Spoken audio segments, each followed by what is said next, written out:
मैं आपसे समझना चाहती हूँ इस मुद्दे पर, चूँकि आप लड़कियों में डिवोर्स के केसेस क्यों बढ़ रहे हैं इन पर भी बहुत कार्य कर रही हैं। क्या ये हमारी अपब्रिंगिंग की कमी है, या फिर बेटियों को हम या बेटों को हम सही तरीके से अपग्रेड नहीं कर रहे हैं कि एक सक्सेसफुल बीवी को कैसे संभाला जाए? जी जी, ये तलाक वाली जो समस्या है आजकल, आपने सही कहा, मैं भी देखती हूँ कि बहुत तेजी से समाज में, बहुत तेजी से समाज में बढ़ रही है।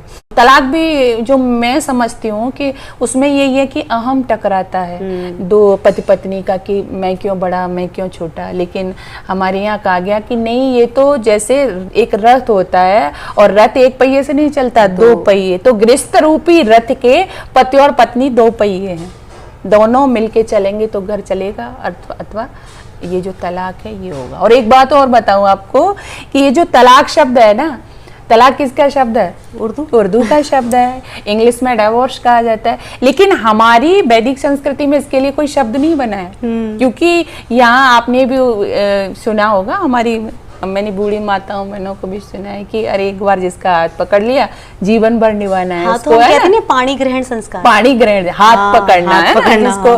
तो ये सारी चीजें होती थी तो उस भाव के साथ में, लेकिन कहीं ना कहीं इसमें भी हम ही जिम्मेदार हैं। हमसे मतलब माता पिता से।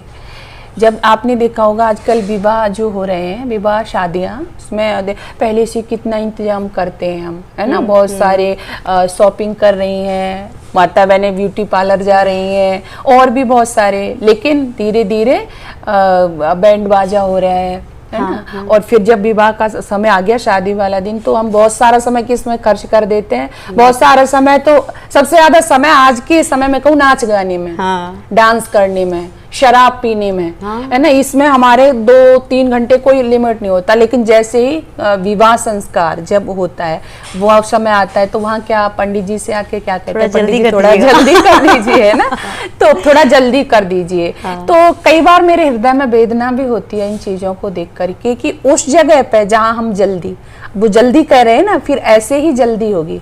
500 रुपये और कहेंगे पंडित जी एक्स्ट्रा दे देंगे, थोड़ा सा जल्दी से मंत्र पढ़ दीजिए, है ना। फिर अभी 500 दे रहे हैं, फिर 5,000, 5 लाख, 5 करोड़ तक भी देना पड़ जाएगा, है ना, क्योंकि डिवोर्स होगा। और उसके बाद में फिर एक दूसरे की मांगे होती हैं। तो वहां यदि हमने समय दिया होता, विवाह संस्कार एक ऐसा पवित्र संस्कार है कि जहां से दो हृदय आपस में मिलते हैं, दो व्यक्ति आपस में मिल रहे हैं, पति पत्नी का रिश्ता बन रहा है। तो वहां पे यदि किसी अच्छे आचार्य से, अच्छे विद्वान से, अच्छे पुरोहित से जो विवाह संस्कार होता है उसको बैठ करके उसकी एक एक पद्धति को यदि हमने समझा होता, तो मुझे नहीं लगता कि उस पद्धति से विवाह संस्कार हुए बच्चे, युवक और युवतियां, बहन भाई, पति पत्नी, कोई भी तलाक लेता। गलती हमने ही की है कि वहां हम उस समय सुनते ही नहीं है कि क्या कहा जा रहा है। अरे वहां तो कहा जाता है वेद मंत्रों में कि मम वर्तेते हृदयम ददामि मम चित्तम तेजतु, में हम दोनों के हृदय इस तरह से मिले हों जैसे दो नदियों का जल आपस में मिल जाता है। क्या बात है, इतनी पवित्र भावना है, दो नदियों का जल जिसको कोई अलग नहीं कर सकता।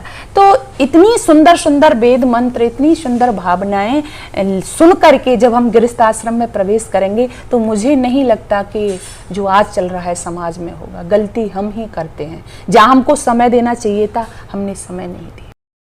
पता है, मैं आपसे जब बातें सुन रही हूँ ना, और आप जिस तरह से श्लोक बोल करके उसका अर्थ समझा रही हैं, मुझे लग रहा है जब मेरी भी शादी हुई थी तो पंडित जी ने श्लोक संस्कृत में बोला जो मुझे समझ ही नहीं आया।